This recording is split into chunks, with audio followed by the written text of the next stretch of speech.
ঘরের মাঠে অর্থাৎ মিরপুরের ধানক্ষেতে উইন্ডিজের বিপক্ষে একটা স্বস্তির সিরিজ জয়। তবে এই জয়ের পরে কি বাংলাদেশ ক্রিকেট আবারও থেকে যাবে জবাবদিহিতার বাইরে? এমন প্রশ্নই উঠছে বাংলাদেশের ক্রিকেট মহলে। সেই সব প্রশ্ন নিয়ে আমরা কথা বলবো এবং আপনাদের আসলে বাংলাদেশের ক্রিকেট অর্থাৎ ওয়ানডে ফরম্যাটে বাংলাদেশের ক্রিকেট নিয়ে কি ধারণা, বাংলাদেশ কিভাবে পরবর্তীতে এই ফরম্যাটে আরও ভালো করতে পারে, সেই ব্যাপারে বিসিবির কি সিদ্ধান্ত নেওয়া উচিত এবং আপনারা কি মনে করেন সেগুলো অবশ্যই আমাদের কমেন্ট বক্সে আসলে আপনারা জানাবেন এবং আমরা এইসব ব্যাপার নিয়ে কথা বলবো এবং যেগুলো আপনারা শুনতে পারেন। আশিক ভাই, যেটা নিয়ে আসলে কথা বলতে চাই আজকে, যে ব্যাপারটা নিয়ে আলোচনা হচ্ছিল দ্বিতীয় ম্যাচের পর, সেটা হয়তো বা সিরিজ জেতার পর অনেকটা নিচে চলে যাবে। যে বাংলাদেশ ক্রিকেট সবসময় ভুল করে থাকে, যেমন ম্যাচের কোনো ভুল হলেও কিংবা কোনো একটা সিরিজ বাংলাদেশ হারলে কিংবা একটা বড় টুর্নামেন্টে বাংলাদেশ হারলে সেই হারার কারণ মানে কেউ আসলে জবাবদিহিতা দিতে চায় না বা জবাবদিহিতা দেওয়ার যে বিষয়টা সেটা দেখা যায় না। আমি যদি আপনাকে একটু মনে করে দিতে চাই, গত ওয়ানডে বিশ্বকাপে বাংলাদেশ ধরাশায়ী হয়েছিল।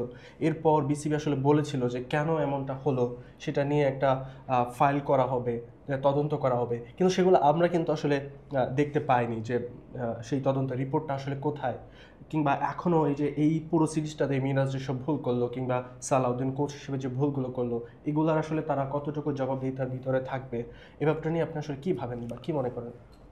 এটা তো আসলে বাংলাদেশ ক্রিকেটের নিয়মিত চিত্র যে আসলে কেউ কারো জবাবদিহির ধার ধারেন না বলতে গেলে। যে 2023 বিশ্বকাপের কথা আপনি বলছিলেন, 2023 বিশ্বকাপে যেটা হয়েছিল, একটা তদন্ত কমিটি গঠন হলো বিশ্বকাপের ব্যর্থতা নিয়ে। তদন্ত কমিটির কিছু কিছু টুকরো টুকরো রিপোর্ট আমরা বিভিন্ন সংবাদ মাধ্যমে দেখতে পেলাম, কিন্তু সেটা সেখানেই থেমে গেল। এরপরে আর কোনো আলোর মুখ দেখলো না। এমনটাই হবে বাংলাদেশের এবারের সিরিজেও। এবারের সিরিজে মাঝখানে গত ম্যাচটা বাংলাদেশ বেশ কিছু ব্লান্ডার করে হারলো। আজকে আবার একটা রেকর্ড জয় পাওয়ার ফলে যেটা হবে, বাংলাদেশের বেশিরভাগ মানুষজন সেটা ভুলে যাবে। বেশিরভাগ মানুষজন ভুলে গেলে সেটা আসলে কোনো সমস্যা না। সমস্যাটা হচ্ছে যখন ক্রিকেট বোর্ড ভুলে যায়। ক্রিকেট বোর্ড যখন এইসব সিরিজের মাঝখানের যে ব্যর্থতাগুলো, যে ভুলগুলো, যে ব্লান্ডারগুলো, সেগুলো নিয়ে যখন রিভিউ করে না, তখনই এই ব্লান্ডারগুলো বারবার রিপিট হতে থাকে, যেটা বাংলাদেশের ক্রিকেটে বারবার হয়ে আসছে এবং বাংলাদেশ ক্রিকেট সেটার ফল এখন ভোগ করছে। ওয়ান ডে ফরম্যাটটা নিয়ে আমরা আলোচনা করছিলাম যে এই ফরম্যাটে কিন্তু বাংলাদেশ গত আপনি যদি আমি আমি সব কিছু বাদ দিয়ে আমি যদি 2015 পর থেকে বাংলাদেশ দলটাকে দেখি, মাশরাফির নেতৃত্বে যেভাবে বাংলাদেশ দলটাকে সাজানো হয়েছিল, পুরো বিশ্বে ওয়ান ডে ফরম্যাটে বাংলাদেশ একটা সুনাম ছিল যে ওয়ান ডেতে বাংলাদেশ একটা ভালো দল। সেই জায়গা থেকে টানা 4টে সিরিজ হার, এরপর ঘরের মাঠে ওয়েস্ট ইন্ডিজকে হারানো, এই যে আগে যে বাংলাদেশ ভুলগুলো করেছে সেই ভুলগুলোর পিছনে যে কারণগুলো ছিল সেগুলো তো অবশ্যই খুঁজে আনা হবে না।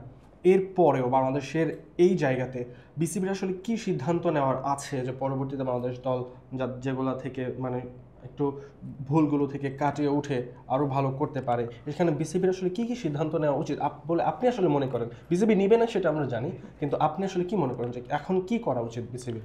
সিদ্ধান্ত নেওয়ার তো অনেকগুলো জায়গা অবশ্যই আছে। যেমন কোচ সালাউদ্দিনের প্রায় 1 বছর হতে চললো বাংলাদেশের সিনিয়র অ্যাসিস্ট্যান্ট হেড কোচ হিসেবে, এবং তিনি একটা বড় রোলেই দীর্ঘদিন পর বাংলাদেশ দলের সাথে যুক্ত হয়েছেন।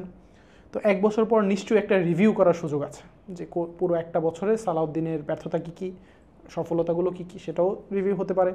এবং সালাউদ্দিন যেহেতু বাংলাদেশের ব্যাটিংটা দেখেন, ব্যাটিংয়ের যেহেতু বাংলাদেশের দলের সাথে কোনো স্পেশালাইজড ব্যাটিং কোচ নেই, সালাউদ্দিনই ব্যাটিংটা দেখেন বলেই সবাই জানেন। তো গত 1 বছরে যে টানা বাংলাদেশের ব্যর্থতা, বিশেষ করে ওয়ানডে ক্রিকেটে, টেস্ট ক্রিকেটেও বলা যায় বাংলাদেশের ব্যাটসম্যানরা দিনের পর দিন ব্যর্থ হচ্ছেন। টি-20তে হয়তো কিছু কিছু সময় গ্লিমস দেখা যায় বাংলাদেশ ভালো করছে, পরের ম্যাচে আবার ভালো করছেন। এশিয়া কাপে আমরা যেটা খুব ভালোভাবে দেখেছি, একটা ম্যাচে খুব ভালো ব্যাটিং করে শ্রীলঙ্কাকে হারালো, পরের ম্যাচে 1 ম্যাচ পরে আবার পাকিস্তানের সাথে 135 চেজ না করতে পেরে আমরা হেরে গেলাম। তো এই যে অধারাবাহিকতা, এটাতে এই ক্ষেত্রে সালাউদ্দিন কী কী কাজ করেছেন, কাজ ভালো করুন খারাপ করুন, সেটা নিশ্চয়ই একটা জবাবদিহিতার জায়গা থাকতে হবে। ক্রিকেট বোর্ডের কাছে নিশ্চয়ই তিনি সেই ব্যাপারে একটা জবাব দেওয়া উচিত ছিল তার। ক্রিকেট বোর্ডও সেই জবাবটা নেয় না। কোচ সালাউদ্দিনও হয়তো ভাবতে পারেন যে কেউ যেহেতু জবাবটা নিচ্ছে না, আমি সেগুলো নিয়ে আর বাড়তি চিন্তা কেন করব। কিংবা এই যে দ্বিতীয় ওয়ানডেতে যে সুপার ওভারের সময়, এটা খালি চোখে দেখেই বোঝা যাচ্ছিল বাংলাদেশ কতগুলো ব্লান্ডার করছে। বাংলাদেশ এক সময় শেষ ওভারটা করাতে হলো একটা পার্ট টাইম স্পিনারকে দিয়ে, অধিনায়ক মিরাজ একটা বড় ব্লান্ডার করলেন, তিনি ওভার ক্যালকুলেশনে ভুল করলেন। সুপার ওভারে এসে একটা ট্রেডিশনাল ব্যাটিং লাইন আপের মতো 1-2-3কে নামিয়ে দেওয়া হলো সুপার ওভারে। সুপার ওভার যে এক ওভারের খেলা, সেখানে যে একটা যাদের পাওয়ার হিটিংয়ে ভালো, যারা ওই 10 রান 11 রান নিতে পারবেন একটা ওভারে, ওই রকম ক্যাপাবিলিটি যাদের আছে তাদের নামানো উচিত ছিল। কিন্তু বাংলাদেশ দেখা গেল, মূলত বাংলাদেশ না, ওই সময় আমরা দেখছিলাম সব কলকাঠি ট্রেনার ছিলেন মোহাম্মদ সালাউদ্দিন, আর তার কাছ থেকে হেল্প নিচ্ছিলেন মেহেদী হাসান মিরাজ। আমরা হেড কোচ ফিল সিমন্সকে অনেকটা নিষ্ক্রিয় অবস্থায় দেখেছি, তিনি এক জায়গায় খুব স্থির হয়ে বসে আছেন। তো গত 1 বছর ধরে এটাই বাংলাদেশের চিত্র কিনা। হেড কোচকে এতগুলো টাকা বেতন দিয়ে রেখে হেড কোচ যদি কোনো ভূমিকাই পালন না করেন, সেক্ষেত্রে হেড কোচ দেশের এতগুলো টাকা খরচ করে কেন আমরা হেড কোচকে রাখবো? কোচ সালাউদ্দিনই যদি সব দায়িত্বটা পালন করতে পারেন, তাহলে সালাউদ্দিনকে হেড কোচ করা হোক। বাংলাদেশ ক্রিকেটের যে অবস্থা এখন, তিনি যদি পুরো দলের কর্তৃত্বটা নিয়ে নেন, সেটা নিতেই পারেন। কোচ সালাউদ্দিনের যোগ্যতা নিয়ে আমাদের সেটা বলার সময় হয়তো এখন আসেনি, কিন্তু তিনি যে ব্লান্ডারগুলো করছেন সেটার জবাব তো তাকে দিতেই হবে। এশিয়া কাপ থেকে শুরু করে এশিয়া কাপে জাকেরকে অধিনায়কত্ব দেওয়ার নানান আলোচনা সমালোচনা চারদিকে আছে, সেটা এই সিরিজ পর্যন্ত চলে এসছে। তো এটার জবাব নিশ্চয়ই তাকে দেওয়া উচিত, এবং ক্রিকেট বোর্ডের উচিত তাকে জবাবদিহিতার আন্ডারে আনা। এই যে জবাবদিহিতার কথা আমরা বলছি, আসলে আমরা বলি, দর্শকরা ভাবে, দর্শকরা এগুলো নিয়ে কথা তুলে, কিন্তু বিসিবির কাছ থেকে এই ব্যাপারে কোনো রকম সাড়া কিংবা কোনো ব্যবস্থা নেওয়া আমরা আসলে কখনোই দেখি না। তারা আসলে চোখ থাকতেও অন্ধ একটা ভাবসাব তাদের মধ্যে দেখা যায়। আরেকটা জিনিস আমি আপনার কাছে জিজ্ঞেস করতে চাই যে এই যে সিরিজটা দেখলেন, এই সিরিজে অবশ্যই কোচ এবং অধিনায়কের মধ্যে যে একটা দূরত্ব এবং তাদের যে বোঝাপড়া একটা সমস্যা, সেই যে ব্যাপারটা কিন্তু সামনে আসলো। এবং কোচের কথা আপনি বলছিলেন, ফিল সিমন্স বাংলাদেশের প্রধান কোচ, তিনি কিন্তু অনেকটা নিষ্ক্রিয় ভূমিকায় থাকতে দেখা যায়, আমরা তাকে যে দেখি। গত কয়েকটা কোচের কথা যদি আমি মেনশন করতে চাই, হাতুরি সিংহে কিংবা রাসেল ডোমিঙ্গো কিংবা স্টিভ রুটস কথা বলতে পারেন, তাদের সময় যেমনটা ছিল বাংলাদেশের ক্রিকেটটা একটা ব্যালেন্স কিংবা জবাবদিহিতা, প্লেয়াররা অ্যাটলিস্ট প্লেয়াররা একটা জবাবদিহিতার ভিতরে ছিল প্লেয়াররা, কিন্তু এখন সেই জিনিসটা আসলে আমার কাছে মনে হচ্ছে নেই। আমি জানি না দর্শকরা কি মনে করেন, আপনারা অবশ্যই জানাবেন যে আসলে আপনারা কি মনে করেন। তবে একটা জিনিস এখানে অ্যাড করতে চাই, এই যে কোচের ব্যাপারটা থাকে, একটা দলের টিম স্পিরিট কিংবা ড্রেসিং রুমের অবস্থা কীরকম থাকবে, এই জিনিসটা কিন্তু অনেকটা কোচের উপর নির্ভর করে। কিন্তু আমার কাছে মনে হয় যে ফিল সিমন্স একজন নীরব দর্শক, তিনি আসলে আমাদের মতোই বাংলাদেশ দলে একটা ভূমিকা রাখছে, মানে তার আসলে থেকেও তিনি নেই। এই জিনিসটা আসলে কীভাবে দেখেন? এটা আসলে ফিল সিমন্সের তো নীরব দর্শক হয়ে থাকার কথা না, তিনি একজন বিশ্বকাপ জয়ী কোচ, ওয়েস্ট ইন্ডিজকে তিনি বিশ্বকাপ জিতিয়েছেন। তার সেই ক্যাপাবিলিটি আছে বলেই বাংলাদেশ একটা বিরাট অঙ্কের টাকা খরচ করে ফিল সিমন্সকে হেড কোচ হিসেবে নিয়ে এসছে। তো হেড কোচকে সাপোর্ট করার জন্য অবশ্যই সালাউদ্দিনের মতো বা কোচিং স্টাফে যারা অন্যরা আছেন তারা অবশ্যই তাকে সাপোর্ট করবেন, কিন্তু ড্রেসিং রুমের অবস্থাটা তো আমরা জানি না। ড্রেসিং রুমের অবস্থাটা জানার কথা ক্রিকেট বোর্ডের, টিম ম্যানেজমেন্টের বা ক্রিকেট অপারেশনসের। তারা কি তাদের দায়িত্বটা ঠিকঠাক করে পালন করছেন কিনা, নাকি অনেকটা দায় সারা করছেন? ম্যাচ জিতলো আমরা সব ভুলে গেলাম, আবার কয়েকটা ম্যাচ হারলো আমরা কিছু দলে, বাংলাদেশ দলের যেটা রিয়াকশন হয়, একটা ম্যাচ হারলে আমরা দ্রুত কিছু পরিবর্তন করে এই খেলোয়াড়ের বদলে আরেক, কিন্তু আসলে গোড়ায় যে সমস্যা, বাংলাদেশের ক্রিকেটের যে সমস্যাটা সিস্টেমে, সেই সিস্টেমের দিকে কেউ হাত দিতে চায় না, ক্রিকেট বোর্ডও চায় না। সেটা নাজমুল হাসান পাপনের ক্রিকেট বোর্ড থেকে শুরু করে ফারুক আহমেদের ক্রিকেট বোর্ড হয়ে এখন আমিনুল ইসলাম বুলবুলের ক্রিকেট বোর্ড, চিত্রটা যেন একই রয়ে গেছে। কেউ যেন সিস্টেমে হাত দিচ্ছে না, যে কেন এই ঘটনাগুলো ঘটছে, কেন হচ্ছে জাকের আলী অধিনায়ক হতেই পারেন, কোনো একটা একাদশে যারা খেলেন সবাই অধিনায়ক হতে পারেন, কিন্তু কোন প্রসেসে জাকের আলীকে অধিনায়ক করা হলো সেই জবাব কি কেউ দিয়েছেন? জাকের আলী অধিনায়ক করার পরে জাকের আলী ভালো করেছেন কি খারাপ করেছেন সেটা ভিন্ন বিষয়, কিন্তু ঘরোয়া ক্রিকেটে কখনোই অধিনায়কত্ব না করা একজনকে আপনি জাতীয় দলে এসে অধিনায়ক বানিয়ে দিলেন হুট করে, একটা ম্যাচের আগে বললেন না আপনি কালকে অধিনায়ক। কিংবা যে গত ম্যাচে আমরা বারবার যেটা বলছি সুপার ওভারে যে ব্লান্ডার করা, সেটা জবাবদিহি করার জন্য তো কোচ সালাউদ্দিনের আসার কথা ছিল সংবাদ সম্মেলনে। তিনি সিদ্ধান্ত তার ভুল প্রমাণিত হতেই পারে, কিন্তু তিনি তো সে ব্যাখ্যা করবেন যে কোন পরিস্থিতিতে কোন চুক্তিটা চিন্তা করে তিনি হচ্ছে সেই সিদ্ধান্তটা নিয়েছেন, কিন্তু তিনি মিডিয়া ফেস করছেন না। বাংলাদেশের প্রধান নির্বাচক গাজী আশরাফ হোসেন দীপু, তিনি একটা দল মিডিয়াতে পাঠিয়ে দিচ্ছেন, কোনো মিডিয়া ফেস করছেন না। এই যে মিডিয়া ফেস না করার যে প্রবণতা, এটাও একটা যে জবাবদিহি না করার প্রবণতাকে একটা হাইলাইট করতেছে এখানে, যে কেউ জবাবদিহি করতে চাচ্ছেন না। সেটা ক্রিকেট বোর্ডের তো নয়ই, সাংবাদিকদেরও কেউ জবাবদিহি করতে চাচ্ছেন না, এবং একের পর এক ব্লান্ডার হচ্ছে, এটার কারণও কেউ জানতে পারছে না। তারা একদম খুব ধরাছোঁয়ার বাইরে যেন থেকে যাচ্ছেন বারবার। এই জায়গায় আরেকটা জিনিস অ্যাড করতে চাই, এই যে বিসিবি যখনই আসলে দর্শকরা বা আমরা যখনই প্রশ্ন তুলি বাংলাদেশ দলে কিছু ভুল হচ্ছে, ব্লান্ডার হচ্ছে, তখন ওই জিনিসটা চাপা দেওয়ার জন্য বাংলাদেশের ক্রিকেট বোর্ডকে আমরা কিছু নির্দিষ্ট প্লেয়ারকে ইউজ করতে দেখি। ইফ আই মেনশন সৌম্য সরকার, এই সিরিজের আগে নাইম শেখ নিয়ে অনেক কথা হচ্ছিল, নির্বাচকদের নিয়ে কথা তুলছিলেন, কিংবা টিম ম্যানেজমেন্ট নিয়ে সালাউদ্দিনের ভূমিকা নিয়ে মানুষ প্রশ্ন তুলছিল। এরপরে আবার ফ্যান ফেভারিট সৌম্য সরকারকে দলে আনা হলো এবং সকল যে কন্ট্রোভার্সিগুলো হচ্ছিল সেগুলো কিন্তু মাটিতে মিশে গেল। এই ব্যাপারে এই যে প্লেয়ারদেরকে ব্যবহার করা, দর্শকদেরকে চুপ করিয়ে দেওয়ার ব্যাপারটা, সেই গেমটা বিসিবি খেলছে কিনা আপনার কি মনে হয়? সেটা সবসময় হয়ে আসছে বাংলাদেশের ক্রিকেটের যেটা সমস্যা, আমরা সবসময় জাতীয় দলটাকে বা বাংলাদেশের জাতীয় দলটা সবসময় সামনে থাকে। জাতীয় দল ম্যাচ জিতলেই মনে হয় পুরো দেশের ক্রিকেট সিস্টেমটা ঠিক আছে, জাতীয় দল একটা ম্যাচ হারলেই মনে হয় যে পুরো ক্রিকেট সিস্টেম দোষে পড়েছে। আসলে জাতীয় দল তো হচ্ছে টিপ অফ দ্য আইসবার্গ। আমরা শুধু উপরের জিনিসটা তো দেখলে হবে না, নিচের পুরো লেয়ারটা কীরকম আছে সেটা দেখতে হবে। শুধু টিপ অফ দ্য আইসবার্গ দেখে যদি ক্রিকেট বোর্ডটা এটা দেখিয়ে যদি ক্রিকেট বোর্ড প্রমাণ করতে চায় দেশের ক্রিকেট ব্যবস্থা কেমন আছে, সেটার ফলও তারা হয়তো হাতে নাতেই পাচ্ছে। যেরকম এশিয়া কাপে আমরা যা ফল করলাম, বা আফগানিস্তানের কাছে হোয়াইট ওয়াশ হয়ে আসলাম প্রথমবারের মতো ওয়ানডেতে, যেটা বাংলাদেশের সবচেয়ে স্ট্রংগেস্ট ফর্মেট বলে ধরে নেওয়া হতো, সেখানে আফগানিস্তানের মতো দলও বাংলাদেশকে হোয়াইট ওয়াশ করে দিচ্ছে।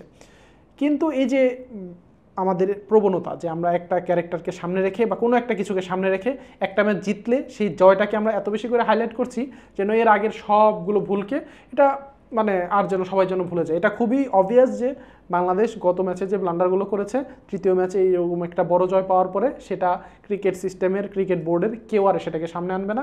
কেউ সালাউদ্দিনের কাছে জবাব চাবে না, কেউ মিরাজের কাছে জবাব চাবে না যে কেন তুমি 10 ওভার কোটা কমপ্লিট করলে কিন্তু মুস্তাফিজের তুমি 2টা ওভার কেন বাকি রাখলে, মুস্তাফিজের 2টা ওভার নিয়ে তুমি কি করবে। এটা কেউ মিরাজের কাছে জবাবদিহি করবে, মিরাজ কারো কাছে জবাবদিহি করবেন না, কেউ তার কাছে জবাবটা জানতে চাইবে না। এবং এটাই দিনের পর দিন হচ্ছে, এটাও হয়তো সামনে হবে। এবং বাংলাদেশ ক্রিকেটের এই যে দুরবস্থা যতটা না দায় খেলোয়াড়দের, তার চেয়ে বড় দায়টা হচ্ছে সিস্টেমের। এই যে টিম ম্যানেজমেন্টের কথা বলছিলাম, তারা যে ডিসিশনগুলো নেয়, এই যে দর্শকদের চুপ করে দেওয়া কিংবা মিডিয়াকে অন্যদিকে সরিয়ে দেওয়া, চুপ করে দেওয়া, এই যে ব্যাপারটার পিছনে যে প্লেয়ারদেরকে টানা হয়, যেমন এই সিরিজে সৌম্য সরকারকে এনে সব সমালোচনা কিন্তু ধুলোয় মিশিয়ে দিয়েছিল বিসিবি। সৌম্য সরকার কিন্তু এই সিরিজে ফল করার একটা সম্ভাবনা ছিল, কারণ মিরপুরে কিন্তু তিনি ভালো করতে পারেন না। আপনি যখন আফগানিস্তানের সাথে আরব আমিরাতের মাটিতে খেললেন, তখন সৌম্যকে আপনি দলে নিলেন না। মিরপুরের মতো একটা পিচে যেখানে সৌম্য সরকার ভালো করতে পারে না, সেখানে আপনি আনলেন। সেই জিনিসগুলো কিন্তু এই যে আমরা যে কথাগুলো বলছিলাম, বিসিবি বাংলাদেশের কিছু ফ্যান ফেভারিট খেলোয়াড়কে ইউজ করছে, সেটারই কিন্তু আসলে একটা প্রমাণ ধরতে পারেন। আমি জানি না বিসিবির সেটা নিয়ে কী পরিকল্পনা বা কীভাবে চিন্তা করে, বাট আমাদের এটা মনে হয়। আরেকটা জিনিস যেটা বলে আসলে আজকে মানে আলোচনা আমরা শেষ করতে চাই, বাংলাদেশের ওয়ানডে অধিনায়কত্ব হয়তোবা মেহেদী হাসান মিরাজের কাছেই থাকবে। গতকাল যে সিরিজ বাংলাদেশ জিতলো, সেই সিরিজ জয়ের পর আমাদের অধিনায়কত্ব হয়তোবা মেহেদী হাসান মিরাজের কাছেই থাকবে। কিন্তু 2027 যে বিশ্বকাপ সামনে আসছে, সেই বিশ্বকাপ পরিকল্পনায় কি মিরাজকে রাখা হবে কিনা, কিংবা এর বিকল্প কোনো অধিনায়ক আপনার চোখে পড়ছে কিনা? বিকল্প অধিনায়কের চেয়ে বড় কথা হচ্ছে এখানে অবশ্যই মিরাজকে যে প্রক্রিয়া অধিনায়ক করা হয়েছে সেই প্রক্রিয়াটা ঠিক ছিল না। মিরাজ বাংলাদেশের অধিনায়ক হতেই পারেন। মিরাজ যখন বয়সভিত্তিক দল থেকে খেলছেন, অনূর্ধ্ব-16, অনূর্ধ্ব-18, অনূর্ধ্ব-19 সবগুলো পর্যায়ে মিরাজ অধিনায়কত্ব করেছেন। তো মিরাজ বাংলাদেশের অধিনায়ক হতেই পারতেন। মিরাজ জাতীয় দলে কতটুকু ভালো অধিনায়কত্ব করতে পারেন কিনা সেটা ভিন্ন আলোচনা। কিন্তু প্রথম যেখানে সিস্টেমে গলদ, মিরাজকে একটা ভুল উপায়ে, ভুল প্রক্রিয়ায় অধিনায়ক করা হলো। এখন প্রশ্ন হলো মিরাজ 2027 বিশ্বকাপে অধিনায়ক হিসেবে যাবেন কিনা। অধিনায়ক হবার আগে বাংলাদেশের মতো দেশে যেটা হতে হয়, অধিনায়ককে পারফর্মার হতে হয়। অধিনায়ক যখন পারফর্ম করে দলকে মোটিভেট করতে না পারেন, নিজের পারফরমেন্স দিয়ে যখন দলকে মোটিভেট করতে না পারেন, তখন একজন অধিনায়ক যত ভালো অধিনায়কই হন, তিনি আসলে বেশি দিন কন্টিনিউ করবেন, এটা বাংলাদেশের পরিস্থিতিতে এটা আসলে খুব বেশি সম্ভব না। তো মিরাজ যেহেতু খুব বেশি ওয়ানডেতে ফর্মে আছেন বলা যাবে না, সেটা ব্যাট বল দুই ভূমিকাতেই। মিরাজ বল হাতে ওয়ানডেতে দীর্ঘদিন ধরেই ঢুকছেন। এই মিরপুরের পিচ দিয়ে আমরা সেটা খুব বেশি বিচার করতে পারবো না বা বিচার করতে চাইবো না, কারণ মিরপুরে এই পিচে সব স্পিনাররাই ভালো করেছেন, দুই দলের সব স্পিনাররাই ভালো করেছেন। কিন্তু আমরা যদি এক সিরিজ আগে যাই, 2 সিরিজ আগে যাই, আমরা দেখবো দীর্ঘ একটা সময় মিরাজ কিন্তু উইকেট শূন্যতায় ভুগছিলেন। মিরাজ টানা 5 ম্যাচে কোনো উইকেট পাননি, সেটাও না হয় মানা যেত। মিরাজের ইকোনমি রেট সেটাও খুব বাজে। এটা তো গেল। আর মিরাজ নিজেকে, এটা বারবার আমরা আলোচনায় বলছি, মিরাজ নিজেকে যতটা ভালো ব্যাটার মনে করেন, তিনি আসলে ততটা ভালো ব্যাটার কিনা এটা নিয়ে বোধহয় বেশিরভাগের সন্দেহ আছে। শুধু তিনি নিজেই নিজেকে ভালো ব্যাটার মনে করলে সেটা দলের জন্য কতটা বড় ব্লান্ডার হয়ে আসছে, সেটা হয়তো বাংলাদেশের সাম্প্রতিক ওয়ানডে স্ট্যাটসগুলো দেখলেই বোঝা যাচ্ছে। তো প্রথমে মিরাজকে পারফর্মার হতে হবে। আর শুধু অধিনায়কের আলোচনায় যদি আমরা আসি, তাহলে মিরাজ আধুনিক ওয়ানডে ক্রিকেটটা কতটা বুঝতে পারেন সেটাও কিন্তু একটা বড় প্রশ্ন। কারণ এখনকার অধিনায়কদের খুব প্রোঅ্যাক্টিভ হতে হয়। অধিনায়করা শুধু কনভেনশনাল 1980-90 সালের মতো অধিনায়কত্ব করবেন, শুধু বোলার পরিবর্তন করবেন, টস করবেন, এটাতে আসলে হয় না। কারণ এখনকার ওয়ানডে ক্রিকেটটা বা সীমিত ওভারের ক্রিকেট, এমনকি টেস্ট ক্রিকেটও এত ডাইনামিক যে মুহূর্তে মুহূর্তে ডিসিশন চেঞ্জ করতে হয়। এই যে গত ম্যাচে যেরকম একটা হুট করে একটা পরিস্থিতি আসলো, 45 ওভারের সময় ওয়েস্ট ইন্ডিজের 8 উইকেট পড়ে গেল। মিরাজ ভাবলেন হয়তো প্রতিপক্ষকে অল আউট করে দিবেন, মিরাজ পরের ওভারে নিজেই বোলিংয়ে চলে আসলেন। অন্য প্রান্ত থেকে যে মুস্তাফিজকে দিয়ে শেষ ওভার করানোর সম্ভাবনা শেষ হয়ে গেছে 46তম ওভারেই, সেটা কিন্তু আর মিরাজ বুঝতে পারলেন না, একটা বড় ব্লান্ডার করে বসলেন। এই যে অধিনায়ক হিসেবে স্মার্টনেস যে দেখাতে না পারা, এটা কিন্তু আমরা মিরাজের অধিনায়কত্বে গত 1 বছর ধরে দেখছি। এটা কিন্তু প্রায় নিয়মিত চিত্রই হয়ে গেছে, যার কারণেই বাংলাদেশ ওয়ানডেতে একের পর এক ম্যাচ হারছিল।